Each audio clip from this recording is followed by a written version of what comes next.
I'm here with a young Iranian girl whose family fled from Iran and who still has family overseas in Iran at the moment.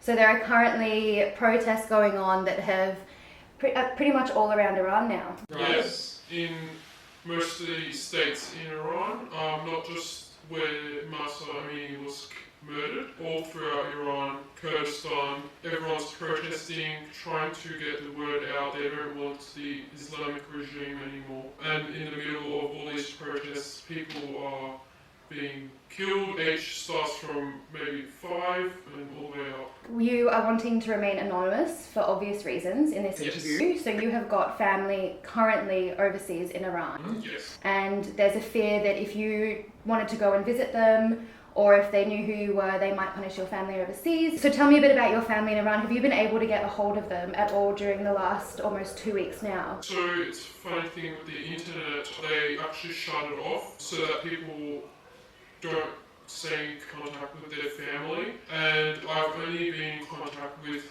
one of my family members only for maybe about 2 minutes, and it cut off. And all I heard was our eyes were even burning inside the house due to the tear gas is coming through the vents in the aircon. So even people who are staying inside the houses are also being targeted. They're even shooting inside the houses through the windows. That's really scary. So these are direct family members of yours that you can't get in proper contact with, and your first actual contact with one of them is cut short because there's tear gas through the house. Yes, and I actually tried to get in contact with one of my friends. He's currently in the city of Tehran. He is a protester and had told me, I actually got beaten by the morality police, and then I haven't heard from them since, and it's been 5 days now, so I don't even know who's alive, what's going on. Yeah, it's very scary. Yeah, of course. No, that it's terrifying, and to not know where your friends are, what condition they're in. So what triggered these protests across Iran? So what triggered it was this girl, 22-year-old Mahsa Amini. She's actually Kurdish, and her name is Jena. But in Iran, Kurdish names are banned. Even Kurdish documents. She was wearing her hijab, but she had a few strands of hair hanging out. The morality police see that. They then approach her. I've seen the videos. They're very bad. They're very upsetting. They approach her. They say, okay, you're not wearing your hijab properly, we need to take you away. They take people away to basically teach them a lesson, maybe punish them, torture them. Could be physical, verbal. They took her away, and in the 2 hours that they were with her, they beat her in the van.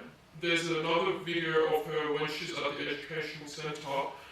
She collapses on the floor. Yeah, and there were witnesses as well that say that they saw her being beaten and attacked. Yes, so she then ends up in a coma 2 hours after the morality police collected her off the street. She ends up in a coma. 3 days later, she passes away. So they have also released scans, and it clearly shows trauma of her being hit in the head, or whether it's kicked or punched or with an object. There's clear signs of that. And the fact that they didn't release the footage from the van when she was being taken away, it's clearly very suspicious. They're hiding things, they're covering things up, and the tape that they released where she is collapsing, was that doctored too? I believe it was edited. Yes, a lot of people are saying it's edited. Even when I watched it, it looks like it's 2 snippets put together. What sort of freedoms do you have, if any at all? Can you express yourself in any way? Honestly, I don't think so, no. So you can't play a musical instrument in the street if you're a female, you will be punished. So let's say, for example, if you're a busker, you'll be punished. Right. If you have a dog, police are allowed to shoot the dog. You're not allowed pets. It's deemed as evil. Being queer is illegal. You can get punished, beaten to death, and it has happened before. Abortion is illegal and is considered a crime.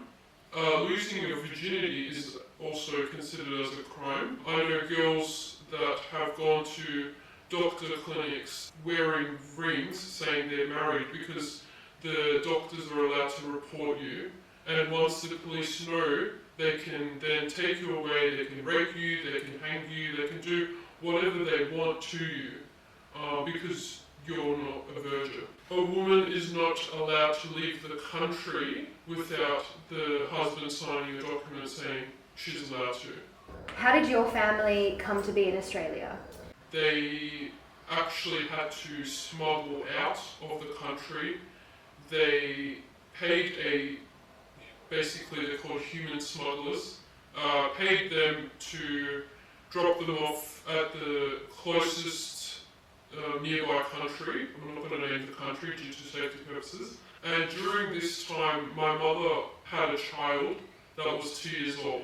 So imagine walking, being smuggled for 12 hours, looking after a child as well that can't, walk, speak, eat properly. Completely dependent. Yeah. And then going to that foreign country and asylum seeking. Let's say you want to have a gathering in Iran or have a party with some friends. Is that sort of stuff allowed? No. You're allowed to go to restaurants with the same sex, yes. You are not allowed to party in Iran. There is, matter of fact, there is no bars, no clubs, no venues or functions where you can actually have a party. Even getting married, you can't have men and women in the same room. They say, you either listen to us or we take your life. The people who have been killed, their families now say, we have no fear, you already killed our wife, we've got nothing left.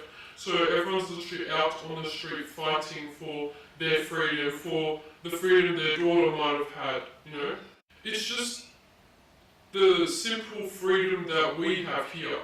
Yeah. I feel guilty of having this freedom, and my friends and family don't have. I actually have blocked some of my family members from seeing my stories because I feel guilty. I'm going out for dinners with my friends, and they don't have that money, or they're not allowed to. It's a whole different world there. And what would you like the rest of the world to do to sort of help with this? Obviously, step in, speak up. As an Iranian living outside my home, I just want to have my voice heard, just like all the other Iranians. And please just keep the conversation going, have the protest going, tell your neighbours, tell everyone about this. We need our voices heard, we need our freedom.